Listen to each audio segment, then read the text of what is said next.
शायद आपके इल्म में हो कि मौलाना सैयद अबू अल आला मौदूदी रहमतुल्लाह अलैह ने अपनी तफसीर का मुकद्दिमा लिखा है। सवाल यह है कि मुकद्दिमे की जरूरत क्यों पेश आई। आइए जानते हैं।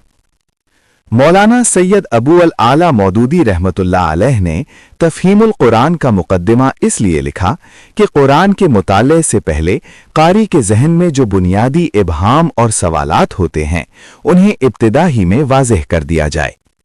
उन्होंने खुद वजाहत की कि ये कुरान का मुकद्दिमा नहीं बल्कि तफहीमुल कुरान का मुकद्दिमा है, ताकि किसी को ये गलत फहमी ना हो कि वो खुद कुरान पर तमहीदी तहरीर लिख रहे हैं। उनके पेश नज़र इस मुकद्दिमे के दो बुनियादी मकासद थे।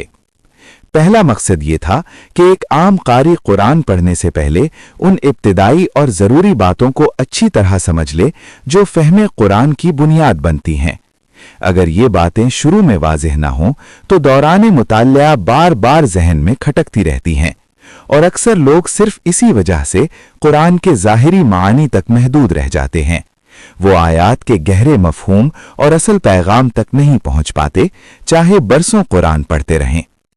दूसरा मकसद ये था कि कुरान को समझने की कोशिश करते वक्त आम तौर पर जो सवालात इंसान के जहन में पैदा होते हैं उनके जवाबात पहले ही फराहम कर दिए जाएं। मौलाना मौदूदी रहमतुल्लाह अलैह ने खास तौर पर उन सवालात को मौजू बनाया जो इब्तिदा में खुद उनके जहन में आए थे या बाद में मुख्तलिफ लोगों के साथ गुफ्तगू और मुताले के दौरान सामने आए।